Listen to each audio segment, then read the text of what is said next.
Hello, and welcome to Were You Not Entertained, where two film fans discuss their favorite flicks. I'm Daniel, And I'm James. and we are going to be covering The Witcher. Episode 3. Yeah, Moving along. moving along. This one, by the way, we're going to spoil it. This one I really, really liked because I felt like this was a great encapsulation of what The Witcher feels like to me. Okay. There's two kind of sub-stories in this one. This episode you have The Witcher is going on a new monster hunt. Yep. And there's some elements there that I think are kind of essential to what The Witcher is. And then you get Yennefer, and her transformation to become her, I guess, final form. Yeah, her true mage self. Right, which is still a mask. Yeah. But a lot of the kind of intrigue that goes on within the guild with that as well. The Witcher part, though, that's what I absolutely loved because it has the grittiness and the kind of damned if you do, damned if you don't kind of situations that you get into in The Witcher. Uh-huh. That the nobility isn't so noble. Sure. You know, it has some Game of Thrones elements with the king sleeping with his sister and causing a child that then gets cursed and turns into a monster. Right. Yeah, And so- exactly. Yeah, it's a very good episode. Great battle. Kind of Sherlock Holmesy.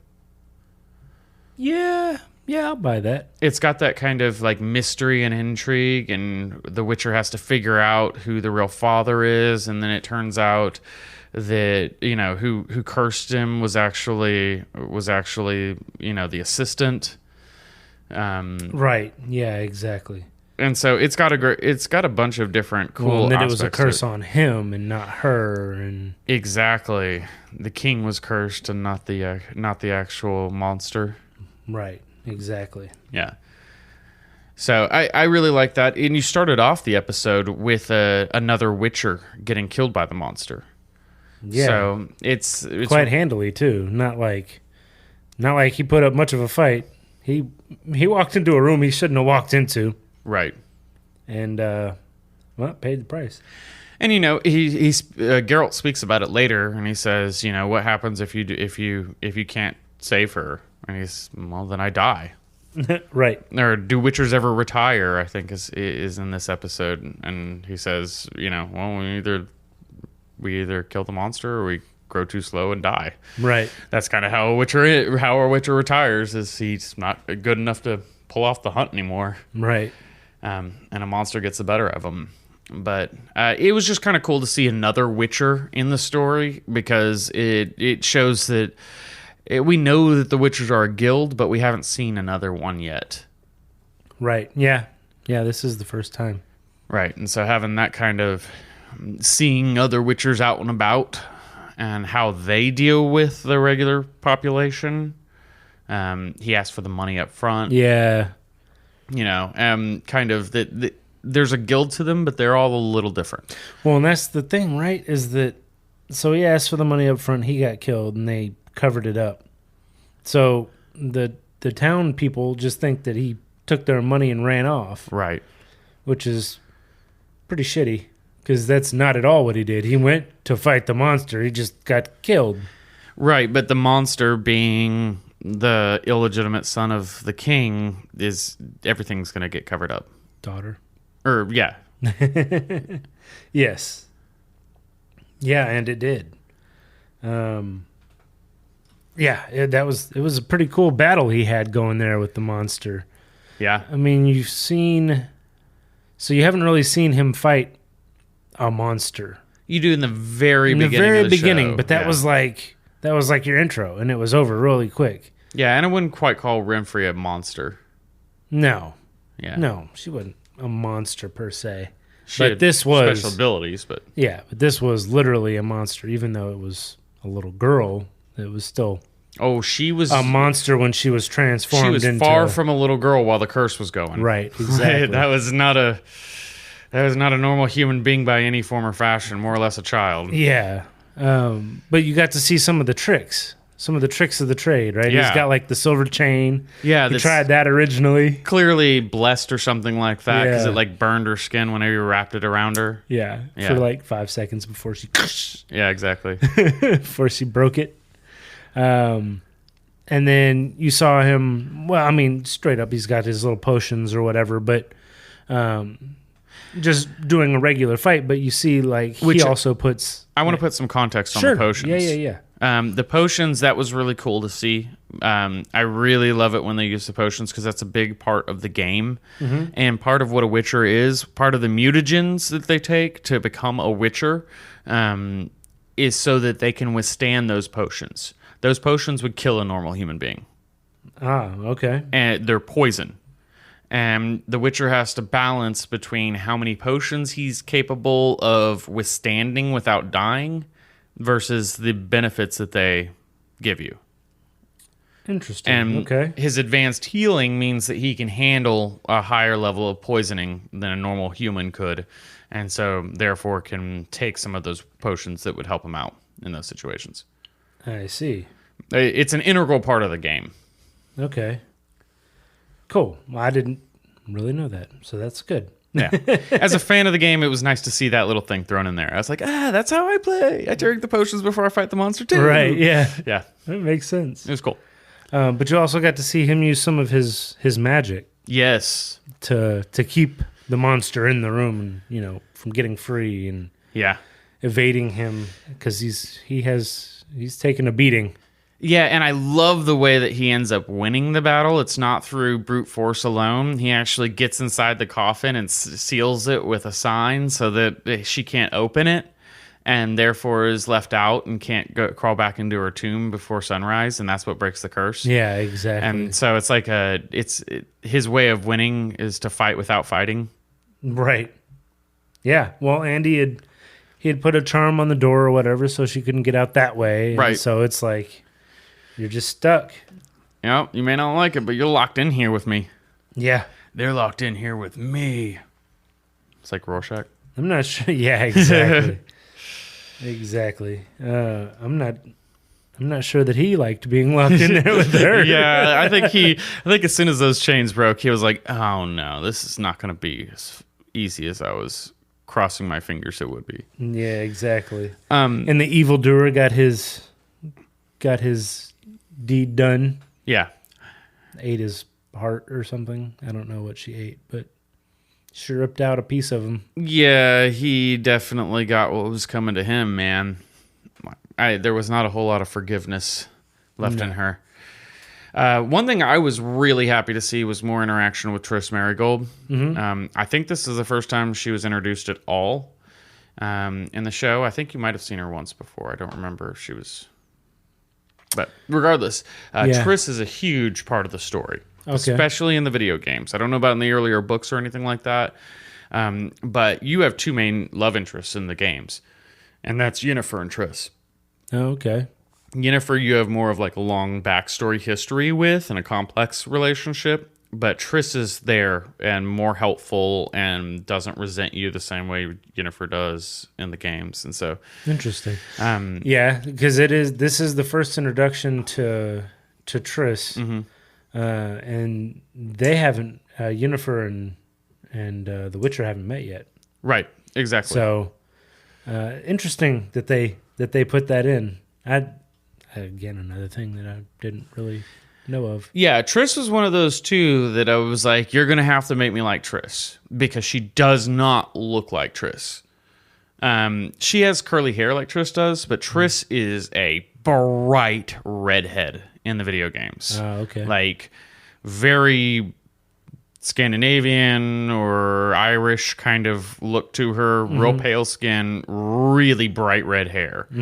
And in the show, she's got darker skin and she's got like dark brown hair. Right. She looks the part though, other than the fact that she is not the redhead that she is in the game. Right. And she is just as enjoyable and charming as she is in the game. So I was happy with the way she was portrayed. They sold me on her. Yeah, she was good. Cool. And I like the way that Triss has a tendency to...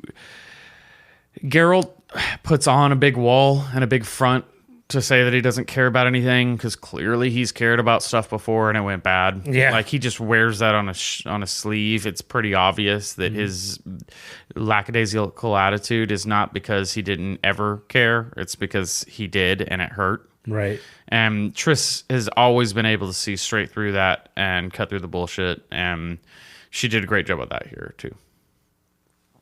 Approaching him.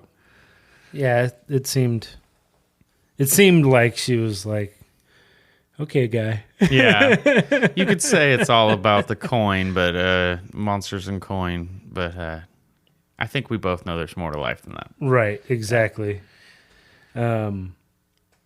Yeah, and so then you also have Yennefer's story, which is basically the assignments are coming up, right? And so she wants to go to a specific court. Where she'll have power and influence. Exactly. Which was in the kingdom she grew up in. Right. And basically one of the, what do you call them? They're like The heads of the Mages Guild. the chairman of the board. Yeah, I mean, you're referring to Stregoborg. Yes. Yeah. Well, Stregoborg and I can't remember the guy that plays Candyman. Oh, yeah. Oh, my God. That is the guy who played Candyman. Yeah. Wow. I didn't make that recognition before. That's awesome. Yeah. Oh, yeah. You know, I heard they're redoing that movie. Oh, that'll be fun. Yeah, that'll be really cool. Anyway, so it turns out that basically his niece is the one that's going to get the job because Terrence Maynard. Terrence Maynard. There we go. And he plays Artorias. Artorias. Okay, cool. But his niece is the one that's going to get the job because the guy that Yennefer has, I guess, is in love with, or I don't know if they're in love or whatever, been seeing. The only one she really trusts. Right. Has betrayed her trust in order to gain favor with Stregoborg. Per his request, of course. And told him that she has elf blood. Right. Of elven descent, like a quarter or whatever. Right. And that will not fly in the kingdom that she wants to go to, and so they say she can't have it. And well, so, that doesn't really sit well with Yennefer most of the yeah, time. no. No, it Telling doesn't. her you can't do something is exactly how you get her to do anything. Right. That does seem to be the case. And so, yeah, so what is the deal? She just like skips her ceremony, and I'm assuming that they're supposed to get all prepped and stuff for their ceremony. Like they're supposed to go For the through their transformation? change and then go to their ceremony and then go and meet like who they're supposed to go to court with. And she's, I'm mad. I'm done with this place. Right. And so comes up with her own plan. Yeah, she talks the artist into changing her. Basically tells him he's gutless. Yeah. Did the guild take your balls too? Yeah. And he's like, fine. Exactly. And he's like, well, it'll take a while to prepare the herbs. And she's like, I don't need them. He's like, you can't be awake for this. Yeah. She is a badass, man. She is awake for it. Oh, man. She's just tough as nails, dude.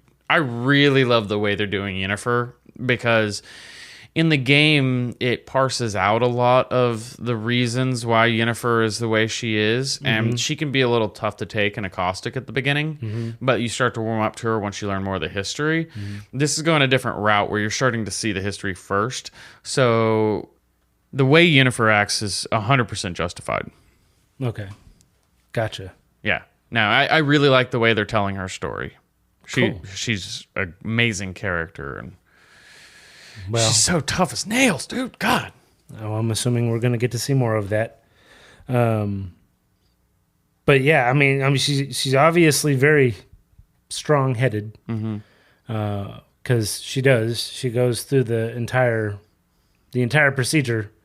No nothing. Right. Just awake And it and does in not a look- lot of pain. Doesn't look fun. I don't imagine. No. I don't imagine.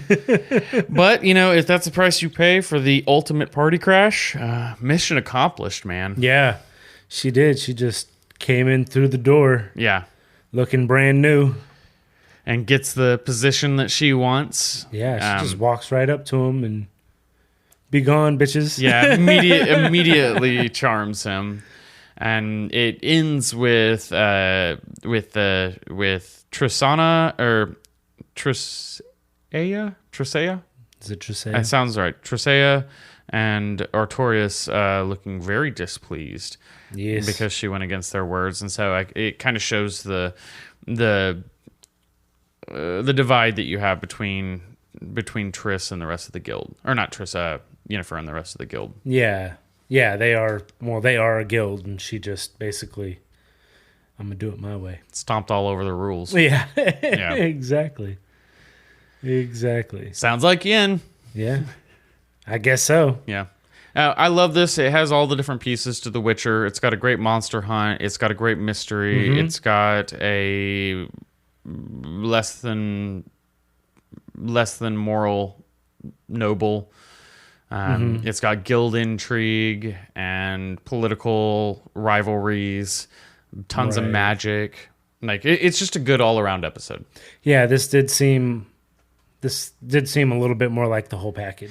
I felt like So the this other was two are like building up, and yeah, this felt like a contained episode. This is a good middle of the season episode for The Witcher. This is a good example to show somebody what is The Witcher. If they're on the fence, show them this episode. right. If they don't like this, they're not going to like the rest of it. Fair enough. That is fair. All right. Well, this is definitely my favorite episode so far. I'm Yeah. definitely excited to talk about the next one as well. There's some cool stuff I think that's going to be happening soon. So, yeah, I think that wraps it up for episode 3 of The Witcher. Join us next time on Were You Not Entertained?